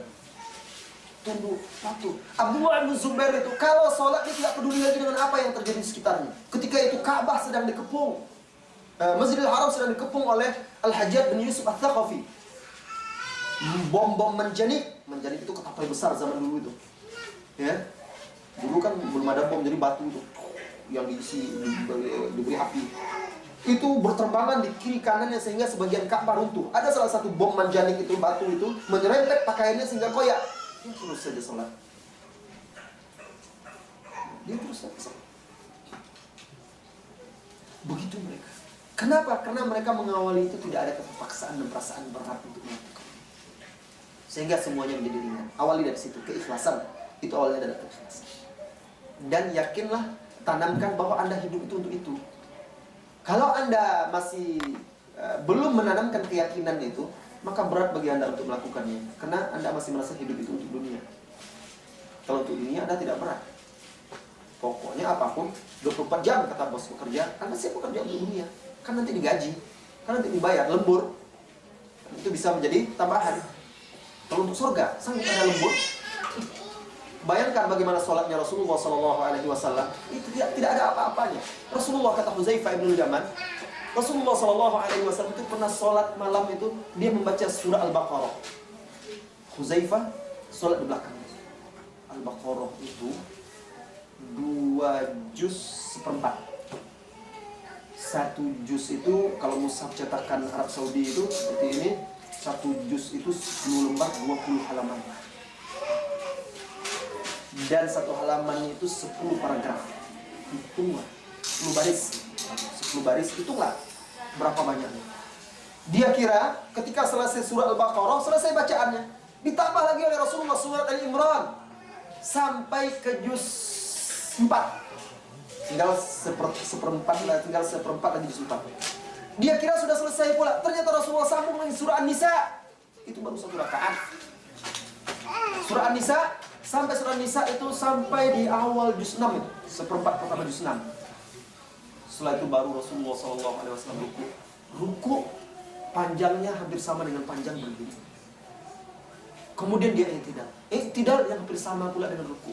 Kemudian dia sujud yang hampir sama dengan iktidalnya. Sampai kata Huzaifah waktu itu hampir saja saya berniat tidak baik. Mau keluar dia dari sholat lagi tidak tahan. Begitu Rasulullah SAW. Itu Rasulullah yang sudah sampai ke puncak, diampuni dosanya yang telah lalu dan yang akan datang. Kita gudang dosa, gudang kesalahan, sholat kita asal-asal pula. Apa yang kita harapkan lagi untuk mengampuni dosa-dosa? Nah, mulai dengan keikhlasan. Kemudian saudaraku, setelah keikhlasan untuk mencapai kekhusyukan sholat itu, sholatlah dengan benar sesuai dengan tuntunan Rasulullah SAW. Orang kalau sholat tidak dengan benar, dia sulit khusyuk. Saya melihat orang itu mau takbir itu payahnya minta ampun.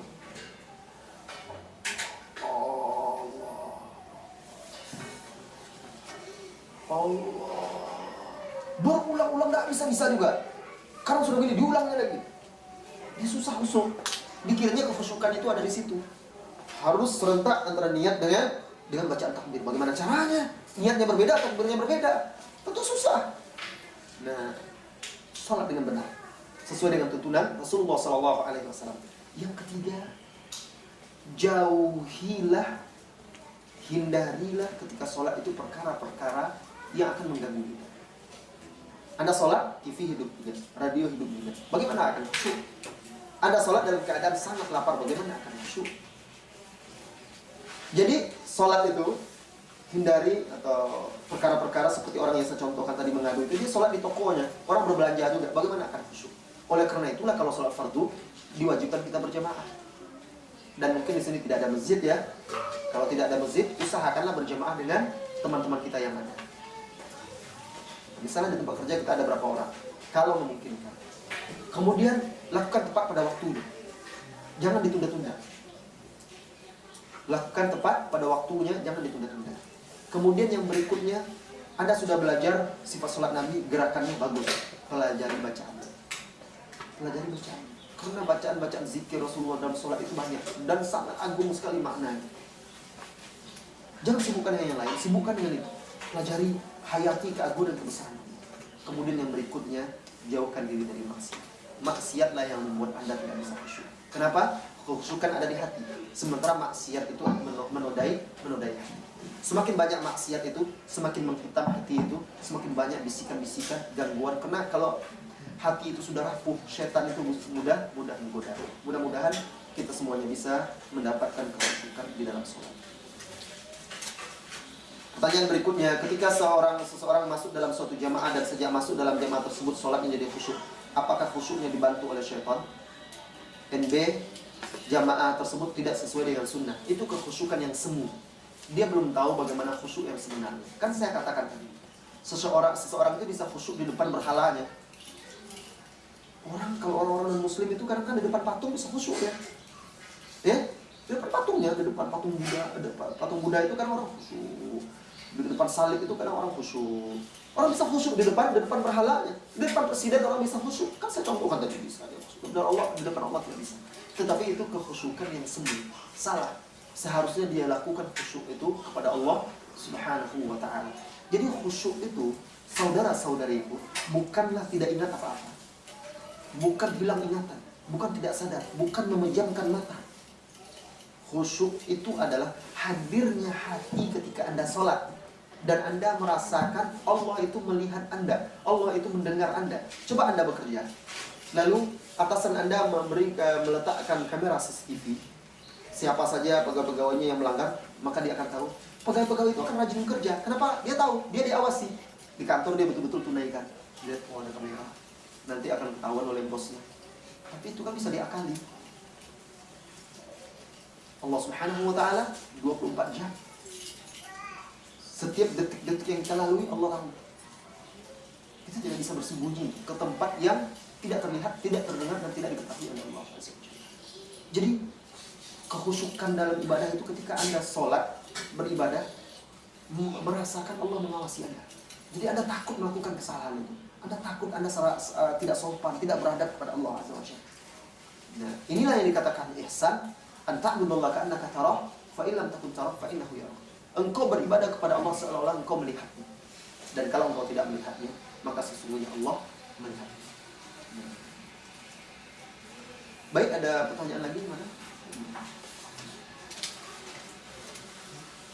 Lebih didahulukan yang mana silaturahmi dengan yang keluarga dengan yang bukan keluarga? Saudaraku, saudariku, yang namanya silaturahim, bukan silaturahmi ya. Silaturahim itu adalah dengan keluarga. Kalau dengan selain keluarga namanya bukan silaturahim. Silah itu artinya hubungan. Rahim yang ada di ibu itu. Yang dimaksud silaturahim itu adalah menjaga, menjalin hubungan dengan orang-orang yang punya hubungan rahim dengan kita. Saudara sekandung, paman, bibi, sepupu, yang punya tali pertalian saudara darah. Ini yang namanya silaturahim. Kalau sama-sama kita sekarang ini, itu namanya menjalin ukhuwah Islamiyah. Silatul ukhuwah atau ukhuwah Islamiyah itu namanya, bukan silaturahim. Kalau ditanyakan mana yang lebih utama silaturahim daripada ukhuwah Islamiyah, kalau keluarga kita itu Islam, tentu lebih utama silaturahim. Ya, tentu lebih utama silaturahim daripada ukhuwah Islamiyah. Tapi kalau seandainya dia itu bukan muslim, tentu ukhuwah Islamiyah jauh lebih utama daripada itu. Bagaimana hukumnya daging yang berasal dari negara ahli kitab diperbolehkan atau tidak, dan negara mana saja yang termasuk negara ahli kitab? Ahli kitab itu maksudnya saudara-saudariku adalah Yahudi dan Nasrani. dan sembelihan mereka itu halal kita makan. Allah berfirman di dalam surah Al-Maidah, wa ta'amul ladzina utul kitaba halal lakum wa ta'amukum halal lahum. Dan sembelihan orang ahlul kitab itu halal untuk kalian, sembelihan kalian halal untuk mereka. Ini Allah yang menghalalkan. Dan juga diamalkan oleh Rasulullah SAW dalam perang Khaybar. Rasulullah diberi daging kambing, bagian kakinya yang paling disukai oleh Rasulullah SAW. Ketika dihadiahkan oleh wanita Yahudi itu, Rasulullah tidak tanya, bagaimana kalian menyembelihnya tadi? Kalian sembelih dengan disembelih atau kalian pukul saja? Kan nggak ada Rasulullah. Rasulullah langsung terima dan dimakan oleh Rasulullah. Ternyata ada racun pula lagi. Lihat, ada beberapa kemungkinan yang patut harus dicurigai sebenarnya. Suasana sedang perang antara kaum muslimin dengan orang Yahudi. Datang orang Yahudi memberi hadiah daging. Kan ada indikasi-indikasi yang menuntut seharusnya kan diselidiki, ditanya. Tapi Rasulullah ingin mengajarkan ini halal. Rasulullah tidak tanya-tanya. Nah, maka walaupun tidak ada label halal, tapi itu sembelihan orang ahlul kitab itu tetap halal kita makan karena Al-Quran sudah menghalalkan. Jadi ahlul kitab itu adalah Yahudi dan Nasrani. Terserah tanya negara mana saja. Yang penting dia orang Yahudi atau orang Nasrani. Apapun aliran Nasrani, mereka itulah ahlul kitab. Kalau ada orang yang berkata, Ustaz, kan tidak ada lagi sekarang ahlul kitab, kan di zaman Rasulullah SAW. Kata siapa? Al-Quran itu adalah untuk sepanjang masa, abadi sampai hari kiamat untuk diamalkan. Iya Ustaz, ahlul kitab sekarang kan terus sesat. Beda dengan dulu. Loh, dari zaman Rasulullah ahlul kitab itu sudah sesat. Mereka sudah mempertuhankan Nabi Isa. Allah Subhanahu wa taala yang berfirman, "Laqad kafara alladziina qalu innallaha tsalitsu tsalatsa." Sungguh telah kafir, kata Allah di dalam Al-Qur'an, orang yang mengatakan bahwa Allah itu satu dari yang tiga. Wa qalatil yahud Uzairun di dalam surah Al-Maidah, wa qalatil yahud Uzairun ibnullah wa qalatin nasara al-masih ibnullah. Yudhahiuna dzalika qauluhum yudhahiuna qaulal ladziina kafaru. Surat At-Taubah.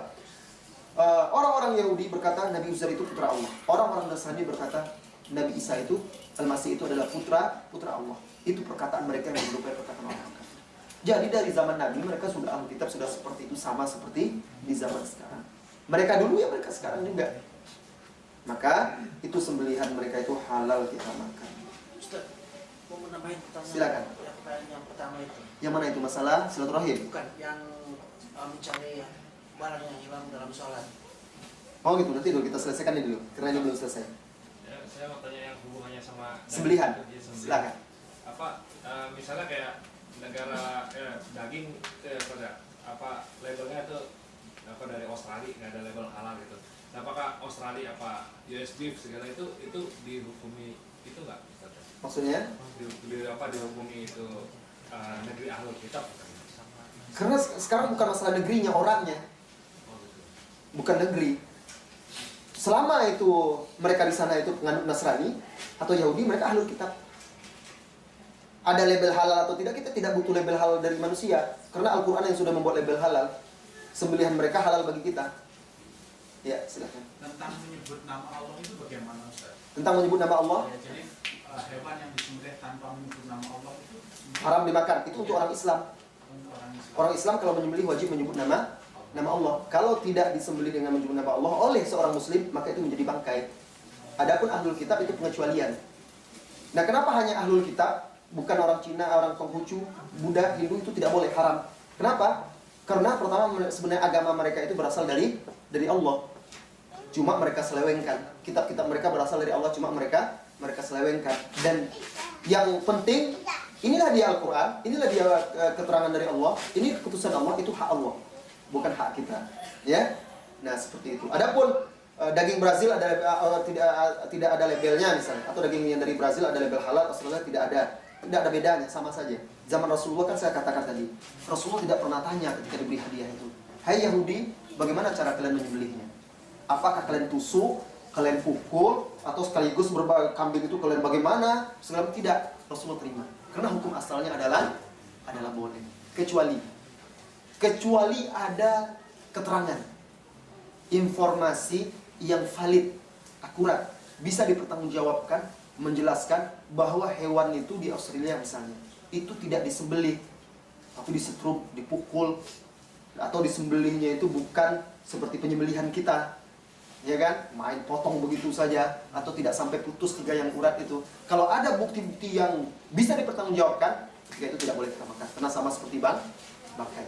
Tapi kalau tidak ada keterangan yang jelas yang bisa dipertanggungjawabkan, kembali kepada hukum asal, itu adalah halal. Dan memaksakan diri, oh begini, oh begitu, menanyakannya, itu sama saja takalluf. Sama sebenarnya seperti kita memakan sembelihan kaum muslimin. Itu bukan nggak jadi subhat gitu ya? Kan Oh bukan, ragu-ragu gitu nggak? bukan. Innal halal bayyin. Itu hal yang halal yang bayyin. Yang syubhat itu sesuatu yang tidak jelas hukumnya. Ini jelas hukumnya. Allah mengatakan halal, ya, tidak syubhat. Dan yang syubhat itu yang dijelaskan di dalam hadis itu, wa bainahuma umurun mustabihat, dan di antaranya itu ada perkara-perkara yang syubhat, la ya'lamuha illa qalil. Tidak ada yang mengetahui hakikat hukumnya kecuali sedikit. Yang sedikit ini ulama. Nah, kalau ulama sudah mengetahui dan menjelaskan, sudah bagi orang awam mengikuti. Nah, tidak mungkin orang awam mengatakan, oh ini syubhat. Dari mana ilmunya dia mengatakan syubhat? Nah, sama seperti ini sebenarnya. Saya ingin bercerita sedikit. Saya tadi sudah bercerita juga pagi dengan salah seorang ikhwan mengenai produk-produk orang kafir misalnya kan. Jadi suatu ketika, ini cerita saya. Tapi cerita benar, bukan bohong. Jadi ada ikhwan kita. Dia waktu itu karena lapar, berhentilah dia di KFC. Dibungkusnya KFC itu 1 porsi. Pengen dia makan, tidak ada air. Mampirlah dia di sebuah warung, numpang di situ makan, beli teh botol. Kan kata orang apapun makannya, minumnya teh botol, maka dia minum. Nah, dia minum teh botol ya. Di sana ada aktivis. Ketika teman kita ini karena dia berjenggot, makan, jenggotan makan KFC, datang dia. Akhi, assalamualaikum.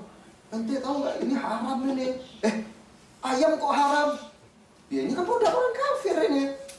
Apa? Nanti bisa untuk memerangi kita. Hasilnya orang jadi gitu. Kata siapa? Iya, Ustaz sudah banyak yang memfatwakan seperti itu. Tidak boleh kita menggunakan produk orang kafir. Ketika dia sedang berbicara itu, berderinglah handphone orang ini. Diangkatnya ternyata handphone Nokia yang mantap itu pula.